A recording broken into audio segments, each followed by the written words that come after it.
So hello everybody, good morning, good afternoon, good evening, depending on where you are in the world. It's me, your old friend Dale Howard, your presenter. I am the Director of Education at Sensei Project Solutions. That's my handsome mug in the lower left corner of the screen. Couple of honors that have come my way career-wise. One is I'm currently one of only 64 Microsoft Project MVPs in the entire world. We are most valuable professionals. That's an honorary title. I was just renewed for my 14th year as an MVP back in January. It has also been my privilege to be the co-author of 21 different books on Microsoft Project, Project Server, and Project Online. To help you place me historically, I've used every version of Microsoft Project since version 4.0 for Windows 95. I'm actually going to be celebrating my 20th anniversary of using Microsoft Project for the very first time. 20th anniversary is this year, and I've used every version of the Microsoft PPM tool since it was introduced in the year 2000 in the name of Project Central. I am speaking to you today live from my home office here in Wildwood, Missouri. We are in a west suburb of St. Louis, and to answer your questions, yes, I have been up in the St. Louis Gateway Arch, spectacular view, and no, I have not ridden on that riverboat in the picture, but I've ridden on a riverboat in Hannibal, Missouri, birthplace of Mark Twain, about 90 miles up the river from here. Little bit about our sponsor for today's presentation. We are Sensei Project Solutions. We're a Microsoft Gold partner in the PPM space. We were the Partner of the Year in 2014, the only North American finalist in 2015. We live and breathe the Microsoft PPM solution. In fact, I told a prospective client the other day, we eat our own dog food. We actually use Project Online to manage our own business and our own projects.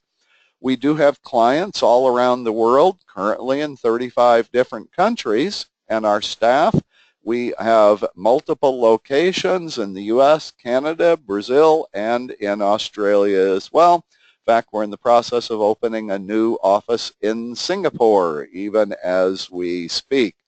What I think makes our company unique, although there are many PPM partners, very few, if any, offer the depth and breadth of the products and services that we offer.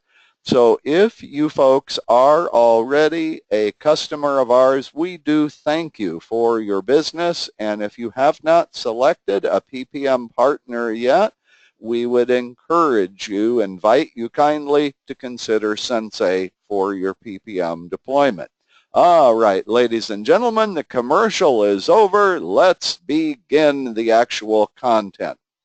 First of all, I want you to know that this webinar that I'm about to do for you is very unusual for me personally.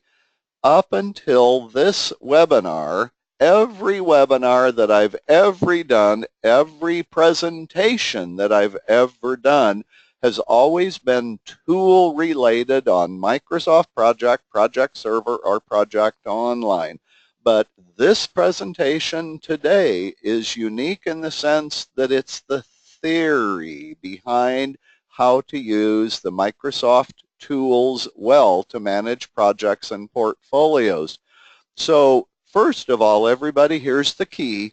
The PPM approach that I'm presenting to you today is based on a singular principle called proactivity. Remember why we develop a project? We do this to define a roadmap that will help us to successfully deliver our project on completion. Proactive PPM allows us to constantly monitor the current state of the schedule, its scope, its cost, and other delivery challenges by always comparing the current state of the schedule against the roadmap, with the roadmap we might call the baseline of our project. Also, do know this, the content of this webinar is based on our best-selling book, Proactive PPM with Microsoft Project 2016 for Project Online and Project Server, co-authored by our company co-founder, Kenneth Steinis, and yours truly. I want you to know we eat our own dog food when it comes to proactive PPM. This is a guiding principle of how we do our work at Sensei. It not only guides how we interact with our clients, but it also guides us in our interactions with our fellow team members as well. So let's get right into it. The principles and purpose of proactive PPM.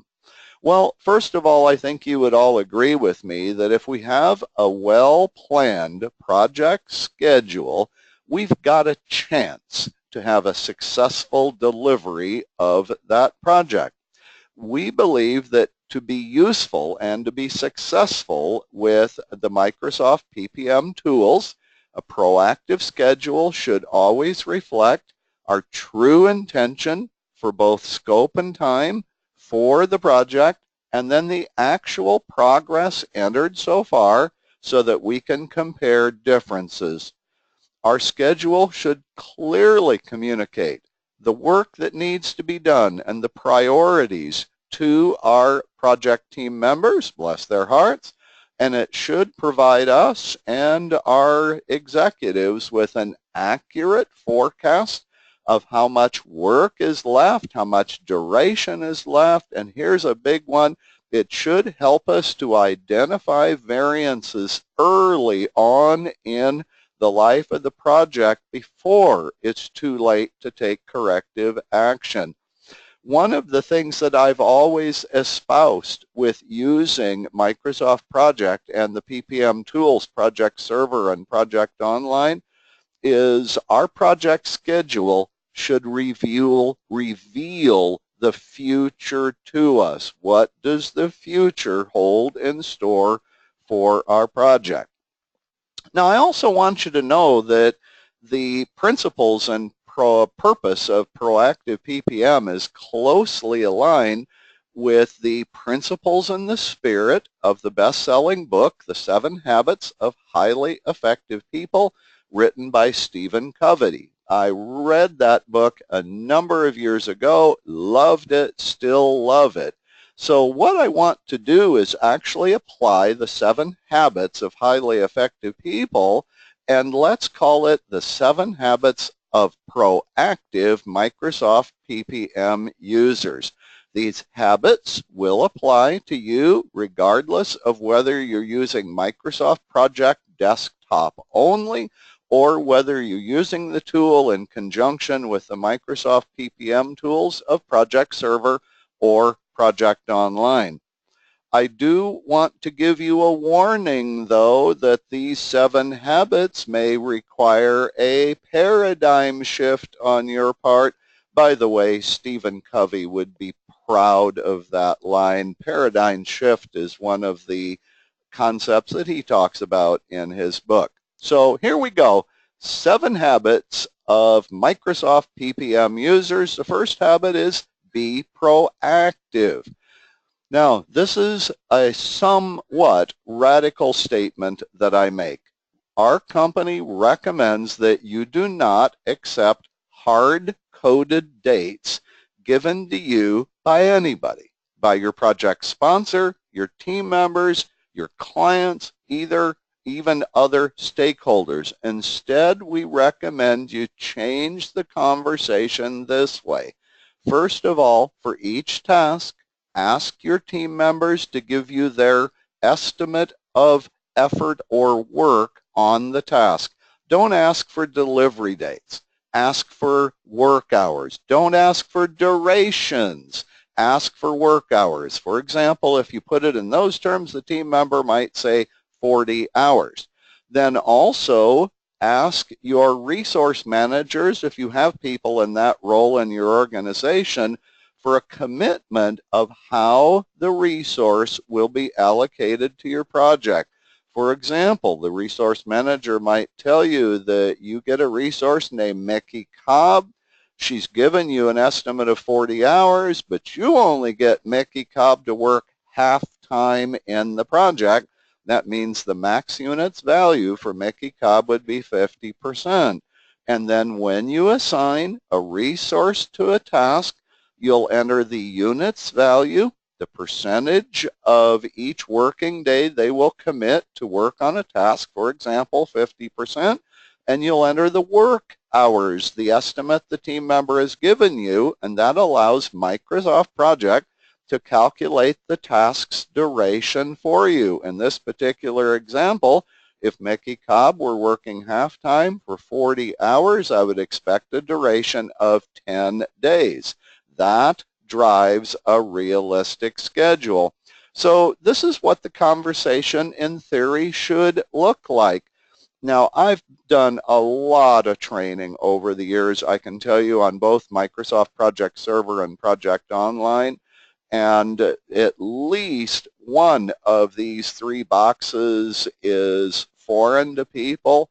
I've worked with a number of project managers who do talk to team members and get those estimates, but it may be a new concept for you to get the resource managers engaged, if you have them at your company, to get the commitment of resource allocation to your project. Being proactive. As project managers, we recommend, instead of hard-coded dates, you should commit to dates based on the effort or work that you've received from your team members and the allocation percentage for the assigned resources in your projects. Now, realistically, though, there are people who are going to give you dates that you need to meet. We recognize that. So if you have target dates or dates by which the section of your project or your entire project should be finished, we recommend that you represent those by entering a deadline date on tasks.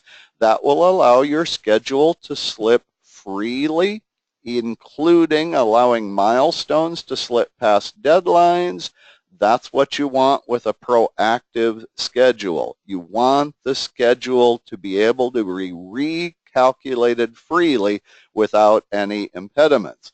Now, we also recommend that you never manually type a start date or finish date for any task, because that hard codes that task with a constraint, does it automatically. You cannot avoid that, and that takes ownership away from you.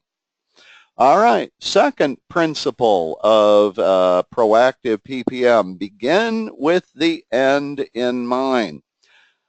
Our company espouses, and we practice amongst ourselves, that the most successful project schedules should have a deliverable-based WBS, focused on the deliverables to represent the true scope of the schedule. So we recommend you build your schedules with the end in mind by first entering the deliverables for the project. You can also add phases if the project needs to be broken down by phases. But then for each deliverable, what you want to do is add the detailed tasks that will allow for the completion of the deliverable. This will actually help you to manage the scope of your project throughout its entire life cycle, and it'll help you to make sure that your team is on the same page as you as to what constitutes the work in the project. So let me give you a quick example. Here is a project called Team Member Training, and it's team member training for some kind of ERP system. Well, what are the 4 deliverables that would need to be produced during this project? Well, we'd need a course manual, student sample files, instructor materials, student handouts. Boom. There's the 4 deliverables. I think you can see this would be a fairly small project. Now, what would be the detail tasks to create each deliverable? Well, under course manual, we'd want to write modules 1, 2, and 3. Under student sample files, we'd need to create the sample files for modules 1, 2, and 3. That gives you the idea. I actually created that diagram in Microsoft Word, by the way, lest you think I got really fancy. So here's how it would actually translate into the Microsoft project schedule. Row 1, row 6, row 11, row 16, there are the deliverables represented as summary tasks. And then you can see underneath each of the detailed tasks for each deliverable section. So that's begin with the end in mind. Third principle, put first things first.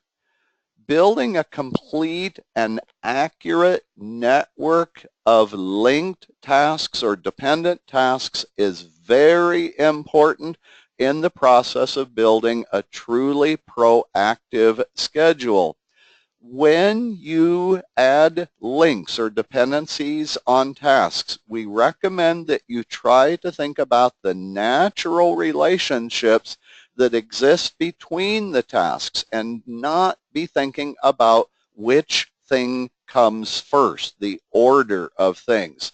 In fact, in the training that we do for all of our project manager students, this is what we say, this is what we teach. In a pair of tasks that you need to link, determine which task is the driving task, which task will drive the start or finish date of the next task. So the driving task is what we would call the predecessor. And think about the driven task, which task's schedule is controlled by another. We call that the driven task. So think in terms of which task is the driver, which task is the driven task, and that will tell you which task should be the predecessor and which task should be the successor. We also have some very common sense rules that we recommend you use when you do dependency planning. Rule number 1, every detailed task and milestone should be included in the dependency network. That means there's no unlinked or orphan tasks in the schedule. I like to call them dangling tasks because they're just dangling out there in space, not connected to anything. Number 2, you can use lead time or lag time whenever it's needed. We strongly recommend that you never set dependencies on summary tasks. The reason is that is the leading cause of circular reference errors, which are very difficult to troubleshoot and resolve. So stay away from setting dependencies on summary tasks. Also keep this in mind, putting first things first also means that throughout the life of the project, you should continuously monitor and focus on the critical path in your project, the critical path being the tasks that cannot slip without impacting the final finish date of the entire project. Remember this, I've said this again and again, the critical path in your project will not be accurate without doing accurate and complete dependency planning. The next habit, think win-win. The Microsoft project schedule is an important tool, we know already, for project managers. But I want you to know, excuse me everybody, it's often misunderstood or frankly not understood at all by your team members. So when you're building the WBS for your project, we believe you can develop a more accurate schedule by actually involving your team members. In fact, PMI recommends as a best practice that you involve your team members in the planning of the project. It's always a win-win situation when project managers get input and guidance from their team members to build the best possible schedule. Folks, I need to take a drink there. I'm getting a little choked up. Excuse me, everybody.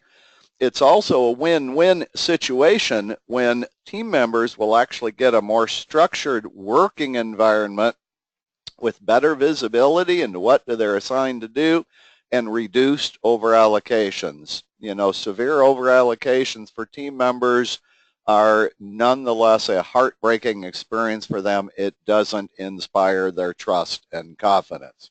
All right, next habit. Seek first to understand, then to be understood. I like this one the best. This has been my approach to consulting and training over many years. Stephen Covey says it's almost always more important to first listen and understand than it is to be immediately understood. When you're faced with a problem in your project, our recommendation is that you act as a facilitator. Get all of the interested parties together into a conversation to try to understand the true nature of the problem. Team members will inevitably have a good feel for what the problems are, what the issues are of the project, can even give you ideas on how to solve them. When you listen to the concerns of your team members and try to understand their situation and their suggestions, you'll end up being armed with the best information possible to make key decisions as you move forward. For example, I'm going to be visiting later this week with a group of project managers. They're construction project managers. They're looking for a good way to help understand how to show delays in a construction project. Well, how are they going to find out the delays? From their team members, and I'll be teaching them how to model those delays. Here's another habit: synergize. Stephen Covey says that synergy means the whole is greater than the sum of its parts. We believe that once all of the pieces are in place for your project schedule, aligned, by the way, with PMI, best practices for scheduling, and industry standards specific to your industry, then we truly believe that your project schedule will become greater than the sum of its component parts, greater than the list of tasks and dependencies, greater than the list of team members, greater than the list of assignments, greater than the baseline. All of those things are components. Now, what your schedule will truly represent is what's going to happen. It is your best guess of how this project will actually progress, and it'll allow you to be truly proactive and provide your executives with critical information they might need to make decisions. A key part of this, and you've heard me mention this several times previously, is if your project goes late or over budget, a truly proactive schedule will give you the earliest warning possible, which would then give you the most options to take corrective actions. The last thing you need is a project that you don't find out until a week before it's due that the project has slipped by a month. That doesn't do you any good. So synergy on the project team will allow your team members to participate in any kinds of corrective actions that are required. You can get their ideas. And then the final habit of proactive PPM users: sharpen the saw. Stephen Covey tells the story of a man who was sawing down trees and cutting them up in the forest, but he was too busy sawing to take a moment to stop and re-sharpen the saw. Well, you know, you don't get much sawing done unless you do sharpen the saw. Now, this relates to us as project managers because most of us probably feel too busy, too overburdened with running our project schedules to stop and learn new techniques or new disciplines that would actually help us to increase our chances of success. In fact, I've heard this from prospective clients when we talk about training for project managers to use the PPM tool, Microsoft PPM tool properly. I've heard prospective clients say, oh, we're too busy to have time for training. It's like, no, I don't think so. I respectfully disagree. So here are some ideas, some things you could learn more about that would immediately benefit you in your use of Microsoft Project. Number one, options that are located in the project options dialog. What are some of those options? What do they do? Do they relate to the Microsoft project application only? Do they relate to each open project individually? For example, what is the purpose of task types or effort driven? What do those things actually do? Using deadline dates. This tends to be new ground for a lot of project managers who've never used them. Deadline dates are a great way to mark target dates or contractual finish dates for your project, and we believe they work better than using hard constraints such as must finish on or finish no later than, because they give you a truly proactive schedule that can slip if needed. Remaining work. This is a big one. It usually isn't enough to just track how much actual work a team member has done. Another number we should ask them for is their remaining work. The team member, Mickey Cobb, says, I've done 20 hours so far. Good, good. Then we should follow up with Mickey and ask her, how much work do you think you have left? That gives us our estimate to completion or remaining work estimate. Another thing we recommend you do is every week set the status date for your project to communicate the date on which the schedule is up to date. As a general rule, the status date should either be Friday, Saturday, or Sunday of last week. It should be the last day by which progress has been entered in your project. And then when you enter the status date, you can use a tool in Microsoft Project called the Update Project tool, which will allow you to reschedule uncompleted work from the past into the current reporting period. That is a very, very important step. It's not optional, it's mandatory. If you don't reschedule the uncompleted work every week, your schedule is no longer active. It's hard to manage a project schedule if the schedule is not correct. So folks, that's the theory behind proactive PPM, the 7 habits of proactive project managers. Let me remind you all that if you want the PDF of our PowerPoint presentation, it is available in the handouts section of the GoToWebinar side pane. So folks, if you look in the handout section, you should find the PDF. Now let me go ahead and see, do we have any questions from our participants? Folks, I don't think I see any questions, so that means one of two things. Either I've communicated to you clearly or I was clear as mud. Oh, somebody just said that's awesome. Thank you. Well, folks, you've been a great group here today. I do thank you very kindly for attending our webinar. Hope to see you again next month at our monthly webinar. Thanks, everybody. Bye-bye.